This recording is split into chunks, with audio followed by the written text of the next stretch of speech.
out of the names mentioned for us, who would it be and why? So, yeah, I mean, we kind of just said this, but who do you think is the most likely transfers that Chelsea will make this summer? I will say a centre forward. Just one? No other signings? I think there'll be two or three. Like one of them you just said there. But I think we know the priority is to a centre forward. I think we will sign a centre forward. Who it will be yet? I know Haaland's obviously number one. Chelsea have looked at alternatives. I've told everybody not to give up on Lukaku, so it's too early to kind of know which one we'll sign right now. But I think we'll sign a centre forward for sure. Yeah, I think we'll get Haaland. I still do have that belief, that faith that we'll get him. As we said before we came on air, I don't know if we'll get Haaland and Rice, two expensive deals together. So if we do get Haaland, you could see a Tchouaméni come in, and maybe even a Adama Traoré as well. Two cheaper options to come in to subsidise the big fee that we're spending on Haaland. Yeah, that's my feeling, not based on anything I know. At Carefree Kenny, how confident are you both that Rudiger and Christensen will sign new deals? And is that happening, going to affect the club trying to buy a new centre-back? Really good question. Confident, yes. Will it affect us signing a new centre-back? No, because I think there'll be one or two other centre-backs that leave the club. Confident, yes. Christensen will be an easier deal to do. Obviously wants to be rewarded as he should, but he wants to stay. Agents have always been good relationship with the representative of Chelsea, so that'll be a relatively easier deal to do. Rudiger, obviously I revealed that a few weeks ago, right, that he was the one centre-back that Chelsea had already started talks with, and negotiators were open to extending these contracts, rightfully so. The only thing with Rudiger is that one's a bit more volatile and can change quicker because Rudiger is who he is, as people know. And he's very adamant that he is paid fairly and adequately for what he's contributed to the team, which is totally fair enough. And he's a stubborn individual, so he's representative. But I'm confident they'll both sign new deals. I think Chelsea will reward him, and they should, for what he's done. But I also don't think that will affect the centre-back race too much, because I think there'll be one or two other centre-backs that leave the club anyway. Yeah, I agree with that. I've been told Christensen, they're pretty sure that he's going to sign. And Rudiger, not so sure, which is basically what you just said there, Dan. So I'll stick with that. At Brandon Stacey, 88. If you could pick one player other than Haaland to join Chelsea this summer, who would it be, other than Haaland? Everyone knows the answer to that. Yeah. Right, baby. Dun. Any excuse to get that out. Yeah, no, I'd agree. If Tuchel wants him, then go and get him. Go and bring him in. And the reliable reports are all saying the same. Tuchel wants Declan Rice, so give him what he wants. Give the man. You've got to back the man. That's the argument on Twitter right now, right? Is got to back him. So yeah. But I mean, what's interesting in that is when Chelsea were after Hakimi, and certain people on Twitter were, I don't think we need him. We've got Livramento or we've got Reece James. They were getting hammered for now. A player is Declan Rice, who's not so popular with some fans on Twitter. All of a sudden, that they don't want to back the manager, and they don't believe that he's a Tuchel target, even though it's being reliably reported. Which is strange. I think whoever Tuchel wants, back him. In my opinion, it doesn't matter who it is, whether he's a popular player or not. Tuchel wants him, bring him in. Same thing with Adama Traoré. If Tuchel wants him and sees something in him, back him, give him. 100%. He just won the Champions League. I mean, what else have you got to do to get backed by the board and the fans? Give him what he wants. And Sven. He says, will we see more academy talent coming through next season, and who? We've just kind of covered this one actually, Mick, so I don't think we need to go into that. We both said Guehi. I think Andrew will probably go on loan, and then Henry Lawrence will probably go on loan. Livramento, if they can get him tied up to a new contract, he'll go out on loan, but I'm not so sure if they're going to be able to tie him down to a new deal or not yet. That's a bit 50-50 as it stands. Is there any other players from the academy, Dan, that you could see coming into the squad or going out on loan? No, I heard saying like Andrew is someone that they're exploring, right? I mean, Tuchel likes him and he had him around the squad last year, which is great, got good experience, but he needs to play, right? Something that obviously Billy needed to do and is doing, obviously now with Norwich. I mean, Lewis Bate is another one that maybe could get a loan. He's smashed it in the academy, right? He probably needs some good first team football somewhere, so that's someone that I was told to keep an eye on. No developments or nothing concrete yet, but just keep an eye on him that he might head out to get some first team football. So obviously Levi Colwell's just gone out as well, and you mentioned Henry Lawrence is another one. So yeah, no, I think the obvious names, mate, like you said. Still some contracts as well that need to be tied up with a few of the academy lads that haven't been done yet. Usually they like to do that and then send them out on loan. So there's plenty of time for that yet. They're working on them.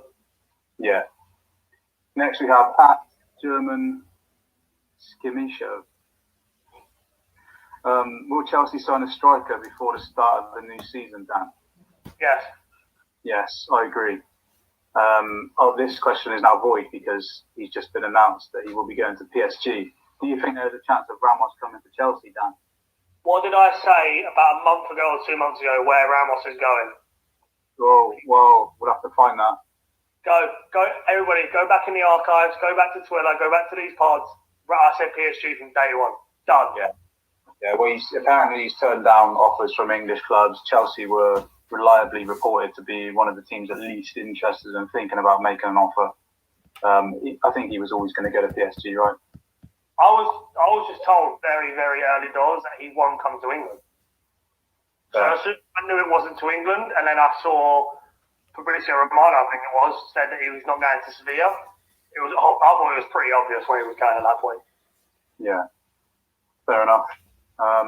So we have four people asking pretty much the same question. I read their names out because they're taking the time to write to us. At South W. Paul, at Your Human, at Consolation, no idea, at the Score 01.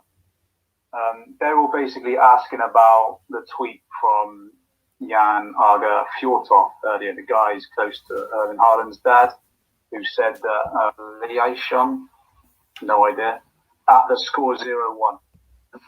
I read their names out because they're taking the time to write to us. At South W. Paul, at Your Human, at Consolation, no idea. Four people asking pretty much the same question. I read their names out because they're taking the time to write to us. At South W. Paul, at Your Human, at Consolation, no idea, at the Score 01. They're all basically asking about the tweet from Jan Arga Fjortov earlier, the guy who's close to Erling Haaland's dad, who said that there's been no contacts between Haaland's camp or Haaland's team, I think he worded it, and Chelsea regarding Erling Haaland at the moment. I mean, I immediately thought that was odd because he was the one that was hyping up the whole deal not so long ago, which was true, by the way. Chelsea were advancing with Haaland, and they still are, as we reported at the time. But yeah, he's kind of like backtracked a little bit on that now, I think, in his tweet today. But we basically said all the questions are saying, you know, what's happening with Haaland. Is Jan's comments true? Dan? It was, as I quoted the tweet and said, it was a very smartly worded tweet from Mr. Jan. I think he knew what he was doing with that. I think he covered his tracks a little bit. I mean, he's obviously connected to the source. We know that for sure. He knows what's going on, and he's obviously reported truthfully and well in the past. There's no doubt about it. But I think he knew what he was doing with that tweet and how he worded it. You know, Team Haaland. Well, that's a vague statement. Who is Team Haaland? Is that just Dad and him? Is that Dad, him, and the agent? So I think he was smart in tweeting that. But we know for sure that Chelsea have spoken to Dortmund in some capacity, and we know for sure that Haaland would move to Chelsea if it materialised. So with knowing them two things, I don't think it overly matters if he's spoken to Erling Haaland themselves or not. And obviously you can play into the fact that Erling Haaland is on holiday right now. So why would Chelsea be talking to him? You could also argue, well, Chelsea haven't agreed anything with Dortmund yet, nor the agent. Nothing's been actually agreed. So why, again, would you need to talk to him? So I think it was just a very smart tweet. Fair play to him. I don't criticise him for it. I don't blame him for it. But yeah, we know that Chelsea have spoken to Dortmund in some capacity. I know you said, Si, that you're adamant that they've spoken to the agent as well. So we know that the ball has rolled with them. How far? That's to be determined and that's to be interpreted by many, right? But there's been conversations with Haaland's representatives. Absolutely. Yeah, totally agree with that. When people say, "Oh, Chelsea are in talks to sign Erling Haaland," it could be such a wide scale for that. Could be talks with the agent, could be talks with the club, could be talks with his dog. It could be literally talks with anyone. So I think I'm very, very confident that Chelsea have spoken to Raiola about Haaland. I don't want to, call anyone out or say that anyone's lying. Fjortov has a good relationship with Haaland's dad, so he's definitely not telling any lies. But in my opinion, as far as I'm aware, Chelsea have definitely spoken to Raiola about Haaland, and they've definitely spoken to Dortmund about Haaland. There's no smoke without fire, and there's so many reliable reports on this out there saying that they have spoken, and they are in talks, they're in continued talks, and things are advancing. Probably not as fast as we all want it to be going, but something's definitely happening there with Haaland. Can we do the deal? As we all know, it's very, very tough. Where's the deal at now? That's hard to say because they're so intent on keeping it behind closed doors, which is another reason why Fjortov might be trying to direct it away from the situation again. Perhaps Haaland's camp don't want it out there so publicly as it has been. So that could be another reason why, he's tried to put the fire out a little bit today with that. Lots of things, but as far as I'm aware, Chelsea are in talks to try and sign Haaland. Will they get it done 50-50? I'm still quite confident that they can get it done, and I think Chelsea still feel quite confident that they can get it done. But we'll see. It looks like it is going to go on a bit longer. So patience, really, just try and be patient. Chelsea will sign a striker. Hopefully it's Haaland. Yeah, I think knowing that he's friends with the family and they obviously are in communication, they speak.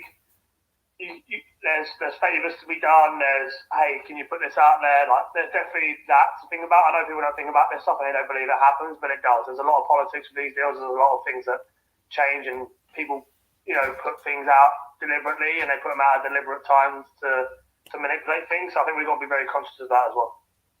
Yeah. Moving on from Haaland, at Score01 has also got a couple more questions. He says, who are the likely signings up in midfield? I'll jump in first on this, if that's all right, because I've got a little bit of information. Obviously, Rice is a priority. You've all seen today the report from Matt Law and loads of others that he's turned down 2 contract extension offers from West Ham, keeping his eyes open for an offer from Chelsea or Man United. And if that comes in, I think you might see something happen with that. Tchouameni obviously is the backup option to Rice, and there have been talks with him as well and his agent. But I'm also told that Chelsea have held talks with the agent of Saul Niguez from Atletico Madrid.